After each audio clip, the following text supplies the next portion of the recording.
बिस्मिल्लाहिर्रहमानिर्रहीम। हमारा जो आज का टॉपिक है वो है सिंपल पेंडुलम। सिंपल पेंडुलम ये एफएससी का कोर्स का भी हिस्सा है और मैट्रिक के लेवल के कोर्स का भी क्या है हिस्सा है। A small heavy ball attached to an inextensible string suspended with frictionless support is known as a simple pendulum।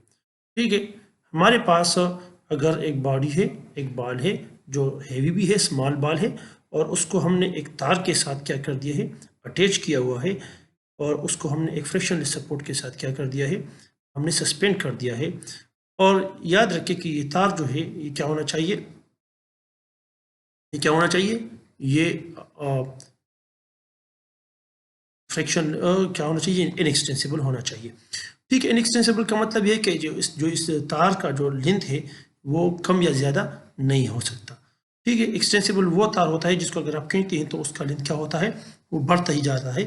ठीक है, तो यहाँ पर हमने चूंकि लेंथ को क्या लेना है, कांस्टेंट लेना है, तो इसलिए ये तार जो है ये क्या होना चाहिए, ये इनएक्सटेंसिबल यानी कि ऐसा तार होना चाहिए जिसकी लंबाई में इजाफा ना हो।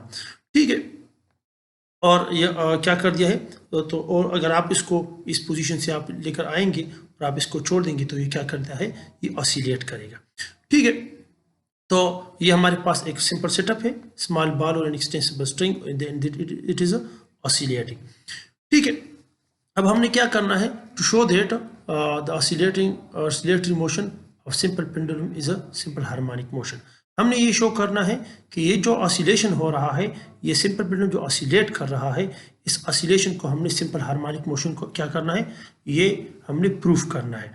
ठीक है, अब आते हैं प्रूफ की तरफ। Consider simple pendulum that oscillates about it's mean position.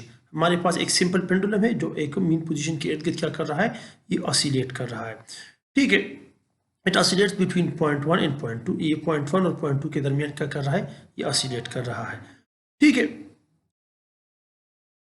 तो आगे जाते हैं। अब याद रखिए कि एट पॉइंट 1 हम क्या लेते हैं कि पॉइंट 1 पर हम इस बॉडी को लेते हैं। आपकी मर्जी है, आप पॉइंट 2 पर भी ले सकते हैं, इसमें कोई वो मसला नहीं है। आप वो इसको इस पॉइंट को ए कह सकते हैं, इसको बी कह सकते हैं।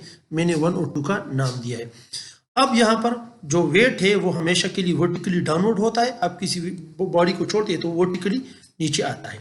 ठीक है, उसका वेट है क्या है, mg है, और ये एक थीटा बना रहा है। इस हम mg को हमने क्या कर दिया, इसके कंपोनेंट्स में हमने तकसीम कर दिया।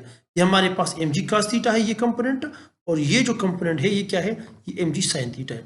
याद रखिए, मैंने आपको पिछले लेक्चर में भी बताया था कि जो थीटा आप लेते हैं तो थीटा के जो अपोजिट साइड होगा वो परपेंडिकुलर कंपोनेंट होगा, यानी mg sin थीटा वाला कंपोनेंट होगा, और उसके साथ जो 90 एंगल बनाता है फिर यहाँ पर वो क्या होता है, वो cos थीटा वाला कंपोनेंट। तो यहाँ पर चूंकि थीटा है तो ये mg sin थीटा, ये हमारे पास क्या हो गया, ये mg cos थीटा। अब याद रखिए कि इस बॉडी पर अब हमारे पास 3 फोर्सेस एक्ट करते हैं, mg sin theta, mg cos theta. यहाँ पर हमारे पास एक और फोर्स है जो मैंने मेंशन किया है, इसको हम क्या कहते हैं, टी, टेंशन कहते हैं, तनाव उर्दू में इसको कहते हैं। ठीक है, ये एक्ट कर रहा है।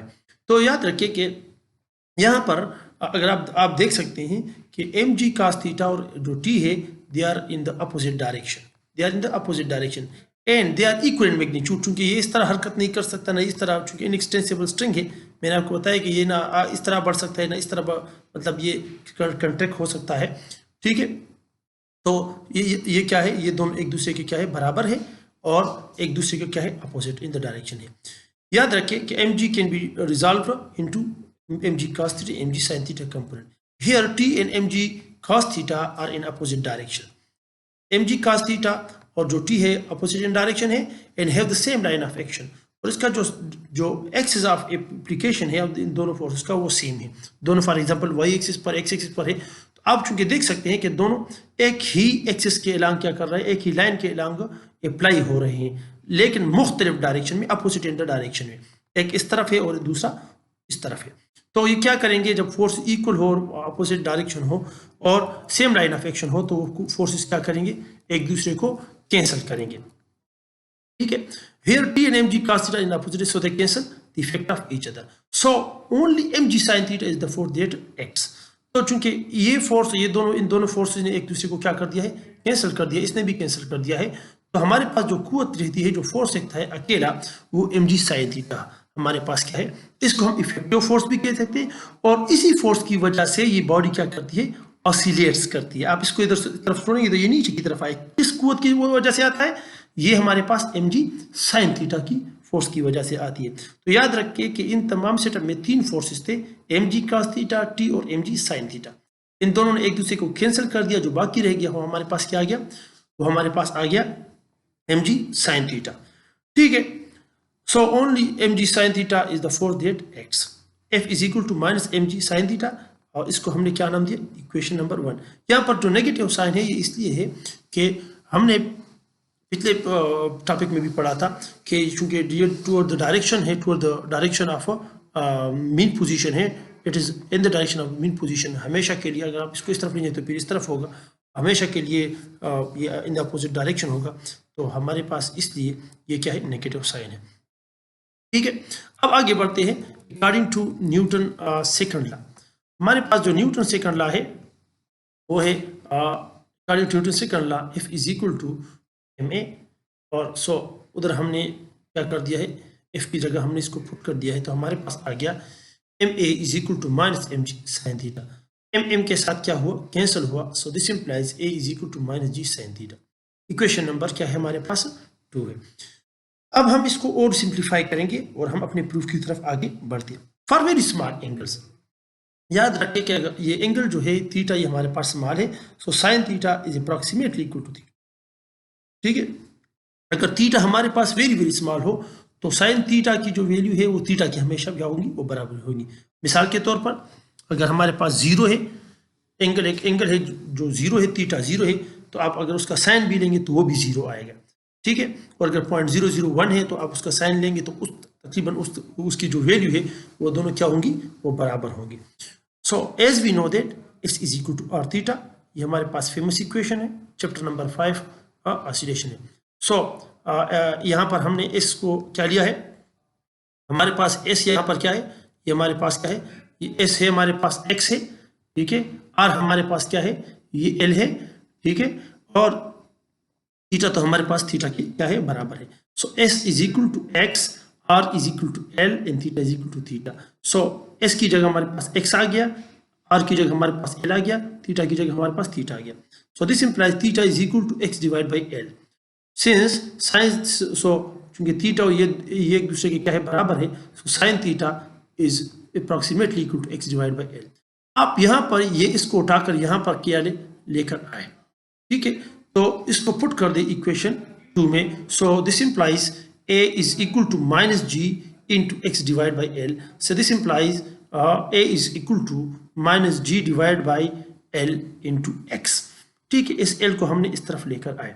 अब यहाँ पर चूंकि g कांस्टेंट है, g 9.8 है, और l मैंने आपको कहा था कि l भी कांस्टेंट है। क्यों कांस्टेंट है, क्योंकि जो स्ट्रिंग है, जो तार हमने लिया था वो इनएक्सटेंसिबल तार था, उसमें लचक नहीं था, वो मतलब यह है कि उसमें एक्सटेंशन नहीं आ सकता था, उसका जो लेंथ है वो कम और ज़्यादा नहीं हो सकता था। तो एल भी यहाँ पर क्या है, कांस्टेंट है। तो जब एक कांस्टेंट को दूसरे कांस्टेंट पर डिवाइड करते हैं तो उससे भी क्या आता है, वो भी कांस्टेंट आ जाता है। सो दिस इंप्लाइज हमारे पास क्या आ जाता है, a is equal to minus constant into x. Constant को रिमूव करेंगे तो a is directly pose to negative x. तो acceleration is directly pose to negative of the displacement. तो हमारे पास so the motion of the simple pendulum is SHM। बस हमारे पास साबित हुआ कि जो एक्सेलरेशन है वो इसके क्या है, वो बराबर है। तो इससे हमें हमारे पास ये साबित होता है, ये प्रूफ होता है कि जो सिंपल पेंडुलम की जो ऑसिलेशन होती है वो क्या होती है, वो क्या होती है, वो सिंपल हार्मोनिक ऑसिलेशन होती है। अब आते हैं इसके टाइम पीरियड हम कैलकुलेट करते हैं। As we know that a is equal to minus omega square x, so a is equal to minus g by l divide by x, यहाँ से इक्वेशन 3 से। So this implies omega square की जो value है वो क्या आ जाती है, g बाई एल आ जाता है, और ओमेगा की जो वैल्यू है वो under the root g by l आ जाता है। आप इसमें इसको पुट कर दे, t is equal to 2 pi divide by omega, तो हमारे पास 2 pi divide by under the root g l आ जाएगा, और इससे हमारे पास इक्वेशन आएगा टाइम पीरियड के लिए। इस तरह हमारे पास फ्रीक्वेंसी के लिए भी क्या है, ये एक इक्वेशन आ रहा है, f is frequency is equal to f1 over t, and put the value, it will move up, denominator will convert to numerator. So If you have any question, then feel free to ask. Thank you.